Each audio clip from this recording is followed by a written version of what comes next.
Hello my YouTube family, कैसे हैं आप सभी। डेली लाइफ विद मीत में आप सबका बहुत बहुत स्वागत है। ये है 24 तारीख की शाम का समय, यानी शाम बोला जाए तो मतलब 7 साढ़े 7 का टाइम हो रहा था। आज मैं खाना थोड़ी देरी से बनाने लगी थी। डैडी जी ने कहा था कि मतलब वो 9 बजे खाना खाएंगे, क्योंकि उनको कोई मेडिसिन वगैरह लेनी थी, जिसकी वजह से उन्होंने कहा था कि वो 9 बजे डिनर करेंगे रात का। तो इस वजह से फिर मैं थोड़ा लेट ही लगी कि मतलब चलो आराम से बनाऊंगी, तो क्योंकि गरम गरम ही बनाओ ना तो ही खाना स्वाद लगता है। और आज मैं बना रही थी कढ़ाई पनीर, और मैंने बनानी थी साथ में तंदूरी रोटी। तो बस यहाँ पे ना आधा किलो के करीब पनीर था, तो मैंने थोड़ा थोड़ा डैडी जी को थोड़ा सा कट करके दे दिया था कच्चा पनीर, और थोड़ा सा इनको कट करके दे दिया था, क्योंकि दोनों जन कच्चा पनीर बहुत पसंद करते हैं। तो मैंने थोड़ा थोड़ा उनको दे दिया और बाकी मैंने कट करके अलग से रख लिया था। तो ना ज़्यादा बड़ा कट करेंगे ना एकदम छोटा कट करेंगे, इस तरीके से कट करके मैंने एक अलग मतलब निकाल के रख लिया है बर्तन में। और मैंने एक प्याज ले लिया है जिसे मैं बारीक बारीक कट कर लूँगी, और थोड़े से अदरक ले लिया है, थोड़ा सा अदरक और थोड़ा सा लहसुन ले लिया है। लहसुन को मैंने छिल लिया है, अदरक को भी छिल के मैंने कूटने के लिए अलग से रख दिया है। अब बारीक बारीक प्याज मैंने कट कर लिए हैं, और अब बस मैं अदरक लहसुन की पेस्ट तैयार कर लूँगी। अब ये होने के बाद मैंने लगाना था इसे तड़का, तो मैंने थोड़ा सा कढ़ाई में तेल डाल दिया।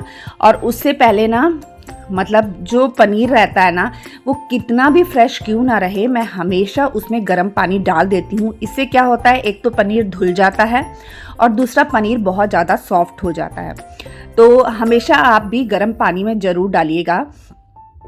उसके बाद मैंने उसे डाल दिया गर्म पानी में, और उसके बाद मैंने जो तेल लिया था गर्म हो गया था, तो उसमें प्याज डाल दिया है। प्याज थोड़ा सा मैंने भुना, और उसके बाद अदरक लहसुन की पेस्ट डाल दी है इसमें।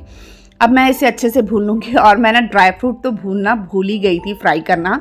तो मैंने ड्राई फ्रूट में काजू और बादाम लिए हैं, मैं ये 2 चीज़ें ही इसमें डालती हूँ। तो मैंने इसे फ्राई कर लिया। आप पहले काजू और बादाम को फ्राई कर लीजिएगा, मैं भूल गई थी, निकाल के रखा हुआ था कट करके, लेकिन मैं उसे फ्राई करना भूल गई थी। तो मैं उस समय भूनकर फिर मैंने निकाल लिया। फिर जो प्याज ब्राउन हो गए थे ना, तो मैंने टमाटर और मिर्ची को ना मिक्सी में पीस लिया था, तो वो भी इसमें डाल दिया है। छोटा सा बटर का टुकड़ा इसमें डालना है। या तो आप अमूल बटर डाल सकते हैं, या फिर आप वाइट बटर भी इसमें डाल सकते हैं। वो डालने के बाद 2 मिनट भूनने के बाद मैंने आधी कटोरी से थोड़ा सा कम मलाई ले ली थी। घर की फ्रेश मलाई दूध में से जो निकलती है वो ले सकते हैं आप, या अमूल क्रीम जो होती है वो भी आप इसमें डाल सकते हैं। तो मैंने यहाँ पे फ्रेश मलाई ले ली थी, उसे डाल दिया था। और इसके बाद में ना उसे थोड़ा सा भूनने के बाद में मैंने इसमें नमक, मिर्च और हल्दी डाल दी है। अब देखिएगा इसका कलर कितनी जल्दी चेंज होता है। जो मलाई है वो अपना घी पूरा रिलीज़ करती है, पूरा घी निकल के ऊपर आ जाता है। ये देखिए पूरा घी आ गया ऊपर। और अब ये देखिए इसका कलर कितना चेंज हो गया। अब मैं इसमें थोड़ी सी कसूरी मेथी जो होती है ना, उसे हथेली से क्रश करके इसमें डाल दूँगी। और उसके बाद मैंने इसमें पनीर ऐड कर दिया है, और पनीर ऐड करने के बाद मैं इसे एक बार अच्छे से मिक्स कर लूँगी, ताकि पनीर में इन मसालों का स्वाद अच्छे से आ जाए। और इसके बाद मैंने लिया है आधा गिलास के करीब दूध, और वो भी मैं इसमें डाल दूँगी और इसे अच्छे से पकने के लिए छोड़ दूँगी।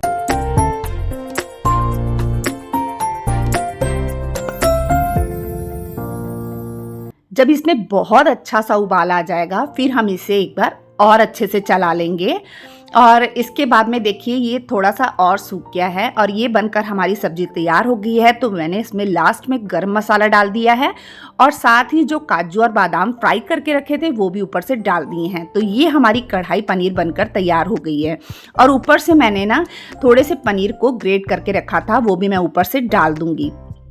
तो ये सब्जी इतनी टेस्टी बनकर तैयार होती है जैसे हम रेस्टोरेंट से लेकर आते हैं वैसी। और हमारे घर में ये सब्जी हर किसी को पसंद है, और ये बहुत स्वाद होती है। इसे आप चाहे रोटी के साथ खाएं, पराठे के साथ खाएं, मतलब हर चीज़ के साथ ये बहुत अच्छी लगती है। और पनीर का जो भी सब्जी होती है ना पनीर की, वो मेरे शरण को बहुत ज़्यादा पसंद है। वो बहुत खुश होकर खाता है पनीर की सब्जियाँ। पनीर का पकौड़ा बनाती हूँ तो थोड़ा सा नाटक करते हैं बच्चे, खासकर रमन तो खा लेता है, शरण थोड़ा सा नाटक करता है। लेकिन पनीर की जब भी मैं सब्जी कोई भी बनाती हूँ, पनीर की भुर्जी बनाऊँ या ये बनाऊँ या बटर मसाला बनाऊँ, कुछ भी बनाऊँ तो वो शरण खा लेता है। तो बस यहाँ पे मैं बनाने लगी थी रोटियाँ। तो मैंने आटा 2 तरह का लगा के रख लिया था। तो पहले मैं डैडी जी के लिए रोटियाँ बना दूँगी, क्योंकि उनको चाहिए होती है बीटरूट वाली रोटी, तो मैंने उनके लिए वो रोटी बना दी। और साथ ही ना मैं खाना भी लगा दूँगी। तो डैडी जी के लिए मैंने गाजर की सब्ज़ी भी बनाई थी दोपहर के टाइम पे, तो वो सब्ज़ी थोड़ी सी पड़ी थी तो वो भी हो जाती अभी डैडी जी के लिए। और ये कढ़ाई पनीर भी हो जाता। तो मैंने ना बाकी सबके लिए तो कढ़ाई पनीर ही बनाया था। और मुझे पता था डैडी जी ये सब्ज़ी बहुत कम लेंगे, इसलिए मैंने उनको पहले कच्चा पनीर दे दिया था। क्योंकि डैडी जी मतलब ये जो भी सब्जियां होती हैं ना, तो ये ज़्यादा खाना नहीं पसंद करते हैं। तो फिर मैंने उनके लिए दूसरी सब्जी भी रखी थी। फिर मैंने उनके लिए प्लेट लगा दी डैडी के लिए, और इधर रोटी सेकते ही मैंने डैडी की प्लेट तैयार कर दी थी।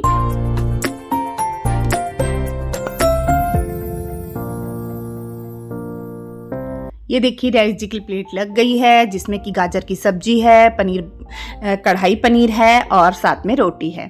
तो जैसे ही मैं फुलके सेकने लगी तो शरण वापस आया। शरण यहाँ रोटी खिला रहा था, तो शरण ने कहा, डैडी जी ने कहा है कि थोड़ी पनीर की सब्जी कम कर दो। तो थोड़ी सी सब्जी में से भी उन्होंने कम करवा दी थी। तो बस मैंने यहाँ कम करके उसे दे दिया। और अब मैं बनाने लगी थी बाकी सबके लिए तंदूरी रोटी, क्योंकि सबको तंदूरी रोटी बहुत अच्छी लगती है। ऐसी सब्जियों के साथ तो खासकर तंदूरी रोटी बहुत अच्छी लगती है। जैसे हम ढाबे वगैरह में जाते हैं, खाते हैं, तो हर किसी को अच्छी लगती है। तो ये तंदूरी रोटी ना मैंने अपनी मदर इन लॉ से सीखी थी। जब मैं शादी होकर आई थी ना, तो मम्मी ने मुझे सिखाया कि तंदूरी रोटी वो तवे पर किस तरीके से बनाती हैं, क्योंकि हमारे मायके में मैंने तंदूर में ही बनते देखी थी। तो यहाँ पर मैंने देखा कि इस तरीके से भी बनती है और सेम वही स्वाद आता है जो तंदूरी रोटी का होता है। तो बस मैंने ना यहाँ पे रोटी को बेल लिया है, थोड़ा सा एक साइड में थोड़ा सा पानी लगाकर तवे पे चिपका दिया है।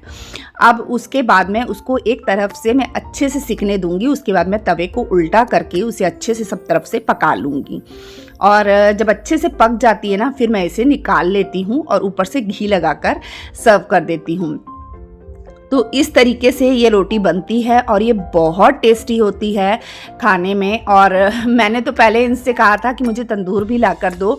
तो एक बार तंदूर लेकर भी आए थे। तो तंदूर लाने के बाद क्या हुआ ना, हम मतलब मेरे को इतना आइडिया नहीं था, मैंने कभी तंदूर में रोटी नहीं बनाई थी। हाँ, बनते ज़रूर देखी थी, हमारी मम्मी बनाती थी और इधर भी मम्मी बनाती थी पहले, लेकिन मैंने कभी देखा नहीं। लेकिन हमारे मायके में मेरी दादी जी भी बनाती थी और मेरी मम्मा भी बनाती थी, तो उनको देखा था। लेकिन कभी इतना आइडिया नहीं था कि तंदूर के चारों तरफ मिट्टी भी लगानी रहती है जिससे वो फटे ना।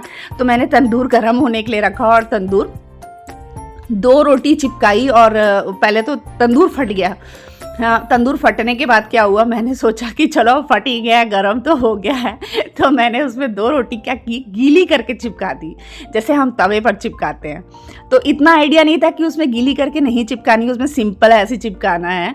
तो अब वो चिपक तो गई उसमें और तंदूर भी फट चुका था। मेरा हाथ भी जल रहा था, जबकि मैंने कपड़े से उसको पूरा हाथ को लपेटा हुआ था, पर ना बहुत हाथ जला उससे। और उसके बाद क्या हुआ, मैंने ना 2 रोटी बनी तो वो फिर डैडी जी ने खाई और डैडी जी कहने लगे अरे बहुत स्वाद बनी, लेकिन तंदूर पूरा फट चुका था। फिर हमने वो तंदूर फेंक दिया। और उसके बाद फिर मैंने इनको कहा कि मुझे एक और तंदूर ला दो। तो इन्होंने कहा मैं बाहर से रोटी ला के तुझे खिला दूंगा तंदूर की, लेकिन तू घर में तंदूरी रोटी नहीं बनाएगी तंदूर पे, क्योंकि हाथ तेरा जलता है। और ऐसे में मुझे प्रैक्टिस भी नहीं है ना तंदूर में रोटी बनाने की, तो मैंने कभी बनाया भी नहीं था। मैं फर्स्ट टाइम ट्राई कर रही थी, लेकिन उससे मेरा बहुत हाथ ना सेक की वजह से बहुत जल रहा था, पूरा लाल हो गया था मेरा हाथ। तो उसके बाद से इन्होंने मना कर दिया। फिर भी मैं अभी जिद पे अड़ी हूँ कि आप एक बार तंदूर ला के दो। फिर मैं हमारी जो मेरी सिस्टर की जो मम्मी है ना, तो ताई जी से मैं ज़रूर सीखूंगी तंदूर कैसे तैयार करना है। उसके बाद में एक बार ज़रूर ट्राई करूंगी मैं। और इसके बाद क्या ना, मैंने खाना वगैरह निपटाने के बाद मैंने तो खाना नहीं खाया था, बाकी सबको खिला दिया था। फिर मैंने बर्तन भी धो लिए। बर्तन धोने के बाद मैंने किचन पूरा साफ़ किया, पोछा मारा किचन में। फिर मैंने कोको के लिए खाना बनाया। और कोको बैठ के इंतज़ार कर रहा था कब ये ठंडा होगा, कब मैं खाऊंगा। उतनी देर मैं कोको के पास ही बैठी रही, फिर खाना ठंडा हुआ, फिर कोको ने फटाफट खाना खा लिया। और ये सब करते करते ना ये हो गए थे कुछ 11:15 का टाइम हो गया था। और इससे पहले कोको ने ना, रात को मैंने थोड़े से डोसे बनाए थे तो वो भी कोको ने खाए थे, क्योंकि बचा था, बैटर बचा हुआ था, तो मैंने अपने लिए डोसे बनाए थे। तो वो डोसे पड़े हुए थे तो मैंने कोको को दे दिए थे, ले कोको तू खा ले, मैं तो अभी खाना खाऊंगी तो बहुत लेट हो जाएगा। तो कोको ने डोसे भी खा लिए थे और इसने गाजर भी खाई थी। तो फिर ये 11:15 तक वेट कर रहा था। फिर इसको मैंने खाना वगैरह दिया, इसने खाना खाया और खाना खाने के बाद फिर ये अभी वहीं पे था, रमन के पास में ही था, रमन के साथ खेल रहा था। तो मैं फटाफट सब्जी संभालने आ गई, जो कि मेरी पड़ी हुई थी, धो के रखी थी तो संभालने की रहती थी, तो बस मैंने ना इन्हें संभाल लिया है। तो ये जो मैंने डब्बे मंगाए थे ना मीशो से सब्जियों को रखने के लिए, ये बहुत अच्छे हैं। तो मतलब मैं ज़्यादातर चीज़ें ना वहीं से मंगाती हूँ ऑनलाइन, मुझे बहुत पसंद आता है वहाँ का सामान। तो वाकई में ये चीज़ वाकई में बहुत अच्छी है। और मैंने 6 डब्बे मंगाए थे। अब मैं सोच रही हूँ कि मैं और ऐसी डब्बे मंगाऊंगी। पर क्या होता है ना, जैसे फैमिली बड़ी रहती है ना, तो सब्जी जैसे हम एक एक किलो के करीब सब्जी लाते हैं, तो इसमें इतनी सब्जी नहीं आती है, डब्बे थोड़े से छोटे पड़ जाते हैं। तो 2-2 डब्बों में एक ही चीज़ डालना थोड़ा सा करता है। तो कुछ चीज़ों को मैं पॉलीथीन में बांध के रख दूँगी और देखूंगी मैं इसके लिए खुद से कोई ऐसी चीज़ तैयार करूंगी और आप लोग के साथ ज़रूर शेयर करूंगी कि मैं सब्जियों को रखने के लिए क्या बनाऊंगी। तो मैं आपके साथ ज़रूर शेयर करूंगी। और यहाँ पे ना मैंने फटाफट सब्जियों को रख दिया, जैसे तैसे कुछ चीज़ों को कट करके इधर उधर डब्बों में सेट कर रही थी, और जिससे कि ना सब सब्जियाँ आ जाए। और आपको पता है आजकल सब्जियाँ कितनी महंगी है, टमाटर वगैरह सब कितने महंगे हो गए हैं, आसमान छू रहे हैं रेट। तो उनको सही तरीके से रखना बहुत ज़रूरी है ताकि कोई भी चीज़ वेस्ट ना हो। तो ये देखिए मैंने पूरी सब्जियों को संभाल लिया है। और इस बीच में हमारे घर की लाइट भी चली गई रात के टाइम, क्योंकि बाहर हवा चल रही थी, तो जिसकी वजह से लाइट चली गई। ये देखिए अंधेरा अंधेरा दिख रहा होगा आपको। तो लाइट चली गई और मैंने ये पूरी सब्जियां संभाल ली। और बस इसके बाद मैं डब्बों को बंद करके ना मैं इसे फ्रिज में रख दूँगी।